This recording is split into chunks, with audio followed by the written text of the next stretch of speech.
वंदे मातरम। युवा साथियों, विशेषकर ऐसे युवा साथी जो एजुकेशन के क्षेत्र में यानी शिक्षा के क्षेत्र में अपना करियर बनाना चाहते हैं, उनके लिए महत्वपूर्ण जानकारी है। एकलव्य जो मॉडल स्कूल है उनमें प्रिंसिपल, पीजीटी यानी जो व्याख्याता है, अकाउंटेंट, जूनियर सेक्रेटरीट असिस्टेंट यानी जैसे लैब अटेंडेंट जो है, उनके लगभग 4062 जो पद है उन पे वैकेंसी जारी की गई है। और इसके अलावा टीजीटी और जो हॉस्टल वार्डन है उनके लिए अलग से विज्ञप्ति जारी की गई है। तो इस वीडियो में मैं आपको प्रिंसिपल, टीजीटी, पीजीटी और अकाउंटेंट वगैरह इनके संबंध में बताऊंगा। अगले वीडियो में आपको जो टीजीटी और अन्य जो भी पोस्ट हैं, हॉस्टल वार्डन वगैरह, उसके संबंध में विस्तार से जानकारी दूंगा। तो आइए शुरू करते हैं। क्या क्या इंपॉर्टेंट जानकारी इसमें मैं आपको दूंगा। तो सबसे पहले तो आपको मैं बता दूं कि यहाँ जैसे एकलव्य जो स्कूल है उनमें जो भर्ती होगी उसमें एक तो एलिजिबिलिटी का क्राइटेरिया क्या होगा, इसके अलावा पोस्ट डिटेल कितनी होगी, किस लेवल का जो पेमेंट होगा वो मिलेगा, स्कीम ऑफ एग्जामिनेशन क्या होगी यानी एग्जाम किस तरीके से होगा, मार्किंग क्या होगी, सिलेबस क्या होगा, जनरल इंस्ट्रक्शंस क्या होंगे और अन्य जो भी जानकारी है उससे संबंधित वो मैं आपको बताऊंगा। तो अब जैसे शुरुआत करें तो जो एकलव्य मॉडल स्कूल है उसको जो सामान्य रूप से इसमें EMRS है, जिसमें एकलव्य मॉडल रेजिडेंशियल स्कूल्स, ये स्कूल है वो आवासीय जो विद्यालय होंगे। इसमें लिखा हुआ है कि are being established with the objective of providing quality education from class 6 to 12th यानी बिलोंगिंग टू ST कैटेगरी। जो भी स्टूडेंट है ST कैटेगरी के उनको अच्छी गुणवत्तापूर्ण शिक्षा देने के लिए ये आवासीय विद्यालय खोले जाएंगे। और these school will be set up at the block level as a residential school यानी ब्लॉक लेवल पे आवासीय विद्यालय के रूप में ये खोले जाएंगे। And will have separate hostels for boys and girls यानी बॉयज़ और गर्ल्स के लिए उनके अलग अलग हॉस्टल्स होंगे। और जो भी एकोमोडेशन फॉर टीचर्स यानी टीचर्स के लिए भी सुविधा होगी, जिसमें मैच फैसिलिटी यानी भोजन वगैरह की, ये प्ले ग्राउंड है और जो भी अन्य सामान्य जो भी सुविधाएँ हैं वो सारी मिलेगी। जिस तरह से नवोदय विद्यालय में मिलती है उस तरह की सुविधा मिलेगी। और for detail of locations and amenities यानी कहाँ विद्यालय स्थापित होंगे उसके संबंध में अगर आप जानकारी चाहते हैं तो एक इसकी वेबसाइट है emrs.tribal.gov.in, इस पे जाकर के आप पूरी डिटेल्स जान सकते हैं। तो ये तो बात हो गई विद्यालयों के संबंध में जो एकलव्य स्कूल है। अब उसमें जो फॉर्म भरने की जो तारीख है वो मैं आपको बता दूं कि जैसे फॉर्म जैसे ऑनलाइन सबमिशन वो अभी शुरू है और अप टू 31 जुलाई यानी 31 जुलाई तक आप फॉर्म भर सकते हैं। इसके लिए फ़ीस क्या होगी, तो फीस है वो ऑनलाइन पेमेंट मोड से होगी। और अगर आप प्रिंसिपल की पोस्ट के लिए फॉर्म भरना चाहते हैं तो 2000 रुपये इसकी फॉर्म की जो फीस होगी। पीजीटी के लिए अगर आप भरना चाहते हैं तो 1500 रुपये और नॉन टीचिंग स्टाफ के लिए अगर भरना चाहते हैं तो 1000 रुपये। और इसके अलावा जैसे इसमें processing charge on the application fee and goods and service taxes यानी GST है देयर ऑन एज एप्लीकेबल, जो भी इसके ऊपर जो GST चार्ज लगेगा वो देना पड़ेगा। तो ये तो हो गई आवेदन की जो फीस है। इसके बाद में डाउनलोडिंग ऑफ एडमिट कार्ड, जो एडमिट कार्ड है वो यथा समय इसकी जो साइट है वहाँ से आप डाउनलोड कर पाएंगे। एग्ज़ाम की डेट है वो निश्चित समय पे घोषित की जाएगी। अब ड्यूरेशन ऑफ एग्ज़ाम यानी एग्ज़ाम कब होगा, कैसे होगा, तो 180 मिनट का यानी 3 घंटे का जो एग्ज़ाम है वो टीचिंग स्टाफ के लिए होगा और 150 मिनट का जो एग्ज़ाम है वो नॉन टीचिंग स्टाफ के लिए होगा। और सेंटर ऑफ एग्जामिनेशन वो आपके एडमिट कार्ड पे आपके उसमें प्रदर्शित हो जाएगा। सेंटर की जो लिस्ट है पूरे इंडिया की वो मैं आपको लास्ट में बता दूंगा इसी वीडियो में। इसके अलावा जो भी इसके प्रश्न पत्र है वो, या आप अगर कोई ऑब्जेक्शन वगैरह आप करना चाहें, चैलेंज करना चाहें, उसके लिए वेबसाइट पे परीक्षा होने के बाद में जो भी समय दिया जाएगा। अब इसमें लिखा हुआ है कि candidates are required to apply through online यानी ऑनलाइन मोड से ही आपको अप्लाई करना है। ऑफलाइन मोड में किसी तरह का कोई भी फॉर्म स्वीकार नहीं किया जाएगा। और इसके लिए एक और इम्पोर्टेंट बात है कि कैंडिडेट में apply for more than 1 post यानी एक पोस्ट से ज़्यादा अगर आप वो योग्य है, पात्र हैं, तो आप एक से अधिक पोस्ट पे आप फॉर्म भर सकते हैं। और in such case candidate will be have to pay, जो भी फीस है वो आपको अलग अलग पोस्ट वाइज फीस देनी पड़ेगी। However the PGT post eligible candidate can apply for 1 और सिंगल सब्जेक्ट ओनली। पीजीटी के लिए आप एक ही सब्जेक्ट पे अप्लाई कर सकते हैं। इसके अलावा no fees is required to be paid by the candidates belonging to ST, SC और PSWB यानी जो दिव्यांगजन है या ST, SC के कैंडिडेट है उनको किसी तरह की कोई फीस देने की आवश्यकता नहीं पड़ेगी। और कैंडिडेट हैव टू पे फीस सेपरेटली, अगर वो एक से अधिक पोस्ट पे आवेदन कर रहे हैं तो उनको अलग अलग फीस देनी पड़ेगी। तो ये तो होगी फीस से संबंधित बात। अब बात करते हैं जो इम्पोर्टेंट जानकारी इसमें है पोस्ट के संबंध में, कितनी पोस्टें हैं। तो NESTS is conducting ESSE 2023 to fill यानी जो एग्ज़ाम होगा EMRS स्टाफ सिलेक्शन एग्ज़ाम यानी ESSE 2023 है, कितनी पोस्ट के लिए होगा। तो प्रिंसिपल की जो पोस्ट है वो 303 पोस्ट है। इसके अलावा पीजीटी की यानी जो व्याख्याता लेवल के जो अध्यापक है उनकी जो पोस्ट है, पोस्ट ग्रेजुएट टीचर की पोस्ट है वो है 2266। अकाउंटेंट की पोस्ट है 361। इसके अलावा जूनियर सेक्रेटरी असिस्टेंट यानी JSA उसकी पोस्ट है 759। लैब अटेंडेंट की पोस्ट है वो 373 है। कुल जो पोस्ट है टोटल है वो 4062 पोस्ट है। प्रिंसिपल की जो पोस्ट है उसका जो विभाजन है कैटेगरी वाइज, अनरिजर्व 125 पोस्ट हैं, EWS की 30 पोस्ट है, OBC नॉन क्रिमिनल की 81, SC की 45, ST की 22 और टोटल 303 पोस्ट है।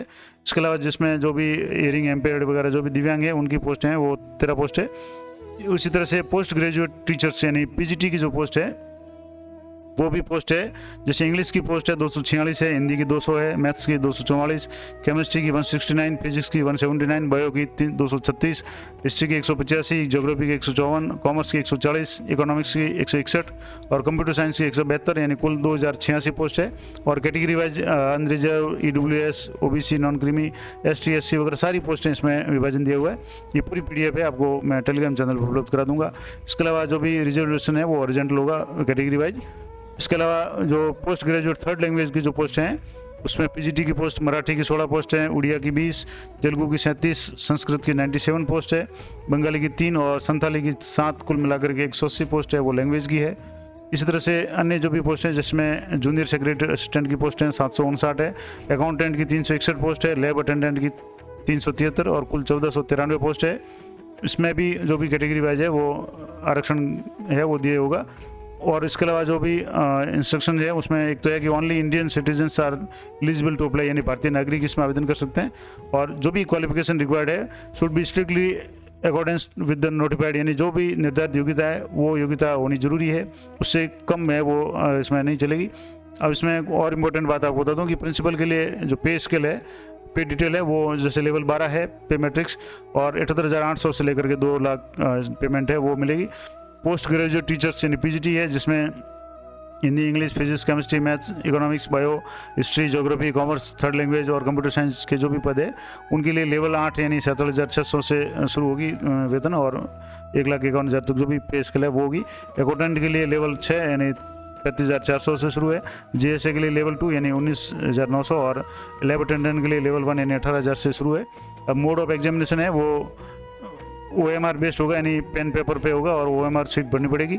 चॉइस ऑफ मीडियम है वो आप अपनी चॉइस हिंदी या इंग्लिश सेलेक्ट कर सकते हैं। और for further PGT third language का अगर पेपर है तो उसमें जो भी लैंग्वेज है संबंधित लैंग्वेज है वो आप उसमें एग्जाम दे सकते हैं। इसके अलावा प्रिंसिपल के पोस्ट के लिए जो पेपर होगा उसमें एग्जाम पैटर्न कैसा होगा, तो प्रिंसिपल एग्जाम के लिए जो 130 मार्क्स तो होंगे ऑब्जेक्टिव टाइप के और लैंग्वेज कॉम्पिटेंसी के जो है टेस्ट होगा उसमें 20 अंकों का होगा और उसके बाद में पर्सनालिटी टेस्ट यानी इंटरव्यू है वो 40 अंकों का होगा। अब इसमें जैसे 130 + 20 का जो 150 का जो सिलेबस है उसमें रीजनिंग और न्यूमेरिकल एबिलिटी यानी मानसिक और तार्किक योग्यता है, इसके 10 नंबर होंगे 10 मार्क्स से। जनरल अवेयरनेस यानी GK के 20 प्रश्न होंगे 20 नंबर के। लैंग्वेज कॉम्पिटेंसी टेस्ट यानी हिंदी, जनरल हिंदी और जनरल इंग्लिश के 10-10 प्रश्न होंगे 20 प्रश्न 20 अंकों के। इसके अलावा एकेडमिक्स और रेजिडेंशियल एस्पेक्ट्स जो डिटेल में सिलेबस है उसमें 50 अंकों के सवाल होंगे 50 नंबर के। एडमिनिस्ट्रेशन और फाइनेंस से संबंधित जो है वो भी 50 होंगे, सिलेबस है वो वेबसाइट पर आपको मिल जाएगा। इस तरीके से 3 घंटे का जो पेपर होगा और इसमें कोई टाइम लिमिट नहीं होगी यानी लगातार पेपर होगा। 150 प्रश्न होंगे और 150 ही मार्क्स होंगे। इसके अलावा PGT के लिए जो है वो भी ऑब्जेक्ट की एग्जाम होगा 130 मार्क्स और लैंग्वेज के 20 अंक होंगे जिसमें जनरल अवेयरनेस के 10 प्रश्न, रीजनिंग के 20 और नॉलेज ऑफ ICT यानी इंफॉर्मेशन टेक्नोलॉजी से संबंधित 10 प्रश्न, टीचिंग एप्टीट्यूड के 10 प्रश्न और जो डोमेन सब्जेक्ट है आपका जो भी सब्जेक्ट है उसके संबंधित 80 प्रश्न होंगे जिसमें 70 + 5 + 5 होंगे। और इसके अलावा जो भी फोर्थ पेपर होगा वो लैंग्वेज का होगा जिसमें 20 प्रश्न होंगे लैंग्वेज के। और इसके अलावा जूनियर जो सेक्रेटरी असिस्टेंट है उसके 130 मार्क्स से होंगे, उसमें भी रीजनिंग होगी, क्वालिटेटिव एप्टीट्यूड होगा, जनरल अवेयरनेस GK होगा, लैंग्वेज कॉम्पिटेंसी टेस्ट होगा और basic knowledge of computer operation. इस तरीके से ये पेपर होगा। और जो भी जो स्पीड टाइप है वो टाइपिंग जो टेस्ट है वो जो कंप्यूटर या पर्सनल कंप्यूटर है वो जो कंप्यूटर है उनके लिए, ऑपरेटर के लिए ये टेस्ट होगा, कंप्यूटर टीचर के लिए। इसके अलावा लैब अटेंडेंट उसके लिए भी एग्ज़ाम होगा 120 अंकों का और इसमें भी रीजनिंग है, GK है, लैंग्वेज है और सब्जेक्ट स्पेसिफिक जो नॉलेज वगैरह है वो आपको जैसे जिस लैब के लिए है उससे संबंधित 60 प्रश्न होंगे, 120 नंबर के जो प्रश्न होंगे और 2 घंटे 30 मिनट का इसमें टाइम पीरियड होगा। मार्किंग है तो प्रत्येक सही आंसर के लिए 1 अंक होगा और 1 mark shall be awarded for every correct answer और 0.25 यानी 1/4 will be deducted for every incorrect, यानी नेगेटिव मार्किंग होगी लेकिन 1/4 नंबर है वो कट जाएगा और सही आंसर के लिए 1 अंक मिलेगा। मल्टीपल चॉइस यानी OMR टाइप के क्वेश्चन होंगे ABCD वाइज, और उसके बाद में जो भी आप परीक्षा के बाद में ऑब्जेक्शन वगैरह की कोई आएगी की जारी होगी वो अलग बात है। सिलेबस है, इसके लिए आप EMRS tribal.gov.in पे जाकर के आप पूरा सिलेबस है वो डाउनलोड कर सकते हैं। इसके अलावा जो इंपॉर्टेंट कोई बात है, जनरल इंस्ट्रक्शंस है कि फॉर्म आपको कैसे भरना है, एडमिट कार्ड है, आपको यथा समय डाउनलोड की सुविधा मिल जाएगी। और भी कुछ इंपॉर्टेंट बात मैं आपको बता रहा था कि एक तो जैसे जो सेंटर होंगे, अब इसमें कुछ क्वालिफिकेशन दी हुई है। जैसे प्रिंसिपल्स के लिए एज लिमिट है 50 से अधिक नहीं होनी चाहिए, और क्वालिफिकेशन की बात करें तो एकेडमिक्स में master degree from recognised university, यानी एक तो मास्टर डिग्री होनी चाहिए, MA MSc MCom और B.Ed होनी चाहिए।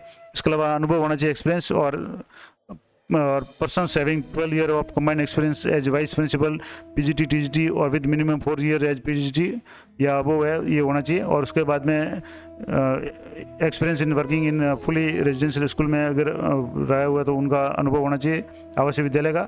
इसके अलावा हिंदी इंग्लिश या रीजनल भाषा आनी चाहिए और कंप्यूटर का नॉलेज होना चाहिए। PGT की अधिकतम आयु है 40 वर्ष, और ST SC जो भी कैटेगरी है उसको जो भी नियमानुसार है भारत सरकार जो भी है उनके अनुसार छूट मिलेगी। और इसके अलावा एजुकेशन क्वालिफिकेशन में पोस्ट ग्रेजुएट PGT के लिए है तो संबंधित जो विषय है उसमें आपको मास्टर डिग्री होनी चाहिए। जैसे इंग्लिश के लिए है तो MA इंग्लिश होनी चाहिए, हिंदी के लिए MA Hindi, physics chemistry bio जो भी है आपकी मास्टर डिग्री होनी चाहिए। और इसके अलावा एज लिमिट की बात करें तो PGT कंप्यूटर साइंस के लिए भी 40 साल है, और एसेंशियल जो क्वालिफिकेशन है उसमें आपको MSc कंप्यूटर साइंस में या MCA फ्रॉम रिकॉग्नाइज्ड यूनिवर्सिटी होना चाहिए, या ME या MTech कंप्यूटर साइंस में IT में होना चाहिए। इसके अलावा अकाउंटेंट है तो उसकी एज लिमिट है 30 साल से अधिक नहीं होनी चाहिए, और उसके लिए कॉमर्स की डिग्री होनी चाहिए, यानी BCom की डिग्री है किसी भी यूनिवर्सिटी से। और जूनियर सेक्रेटरी असिस्टेंट JSA के लिए 3 साल मैक्सिमम है, नियमानुसार ST SC जो भी रिजर्वेशन है उसको छूट मिलेगी। और इसके लिए सीनियर सेकेंडरी 12वीं सर्टिफिकेट होना चाहिए, और टाइपिंग स्पीड में 35 शब्द पर मिनट इंग्लिश में होनी चाहिए और 30 वर्ड्स पर मिनट हिंदी में होनी चाहिए। लैब अटेंडेंट के लिए भी 30 साल मैक्सिमम एज है, नियमानुसार जो भी छूट मिलेगी। और 10th पास सर्टिफिकेट उनके पास में होना चाहिए, और डिप्लोमा इन लेबोरेटरी टेक्निक होना चाहिए, या 12वीं विथ साइंस स्ट्रीम। 12वीं में अगर साइंस है तो ये ऊपर वाली योग्यता की जो आवश्यकता नहीं होगी। तो इस तरीके से ये पूरी योग्यता थी। इसके अलावा कुछ और इम्पोर्टेंट बात जैसे मैं कर रहा था कि जो भी कैटेगरी वाइज रिलैक्सेशन है एज में, ST और SC को है वो 5 साल की छूट मिलेगी, OBC को नॉन क्रीमी लेयर को 3 साल की, candidate with 3 year continuous service in central government में है तो उनको 5 साल की, और personal with ordinary domicile in UT of यानी union territory of Jammu Kashmir है, अगर वो 89 से 89 तक रहे तो 5 साल की छूट, या विमन है सभी कैटेगरी की ओनली फॉर PGT है उसको 10 साल की छूट मिलेगी। इस तरीके से जो नियमानुसार छूट है वो मिलेगी। EWS का जो सर्टिफिकेट है उसके अनुसार जो भी है 5 एकड़ की एग्रीकल्चर लैंड और 100 स्क्वायर फीट या वो रेजिडेंशियल फ्लैट वगैरह ये जो भी शर्तें हैं केंद्र में जो EWS का सर्टिफिकेट है उसके अनुसार जो भी शर्तें हैं वो यहाँ लागू होगी। दूसरी इंपॉर्टेंट जो बात मैं आपको बता रहा था कि सेंटर की बात करें तो यहाँ जैसे काफ़ी बड़ी PDF है, 32 पेज की ये पूरी PDF है। इसमें अगर जो रिजल्ट वगैरह है वो साइट पे होगा। ये कुछ फॉर्मेट्स है जैसे certificate regarding physical limitation to an examiner to write, यानी ये सर्टिफिकेट अगर आपको जरूरत पड़ी तो वो देने पड़ेंगे। और अंतिम जो बात मैं आपको बता रहा था जैसे ये ST SC का जो सर्टिफिकेट है फॉर्मेट है ये दिया हुआ है इसको, और इसमें सारे फॉर्मेट नीचे दिए हुए हैं। सेंटर की बात करें तो ये लास्ट में आपको बता दूं list of examination centre cities है, एग्जामिनेशन कहाँ कहाँ होंगे तो सेंटर कोड जैसे अंडमान निकोबार में पोर्ट ब्लेयर में होगा, आंध्र प्रदेश में विजयवाड़ा में होगा, अरुणाचल प्रदेश में ईटानगर में, यानी लगभग सभी राज्यों की राजधानी में ही एग्जाम होगा। अब जैसे राजस्थान की बात करें तो जैसे यहाँ राजस्थान में जयपुर में एग्जाम होगा, इस तरह से तमिलनाडु में चेन्नई, सिक्किम में गंगटोक या तेलंगाना की हैदराबाद, त्रिपुरा में अगरतला, यानी उत्तर प्रदेश में लखनऊ, यानी जो भी राजधानी है लगभग उन राजधानी के जो भी सिटी है वहाँ इनका एग्ज़ाम सेंटर होगा। तो ये पूरी जानकारी थी मैंने आपको बता दी। जो भी एकलव्य जो आवासीय विद्यालय है उनके लिए जो पोस्ट है, विशेष करके जो पोस्ट मैंने आपको आई इन पोस्टों के लिए है जिसमें प्रिंसिपल और PGT और नॉन टीचिंग स्टाफ है उनकी भर्ती के लिए पूरी डिटेल मैंने आपको बता दी। इसी तरह से मैं एक अलग वीडियो में जो TGT और वार्डन हॉस्टल वार्डन है उनके संबंध में विस्तार से जानकारी दूंगा, तो वो वीडियो आप जरूर देखें अगर आप उस कैटेगरी में अगर आवेदन करना चाहते तो। और ये जानकारी आपको कैसे लगी कमेंट करके ज़रूर बताएं। मिलते हैं नेक्स्ट वीडियो में, तब तक जय हिंद जय भारत।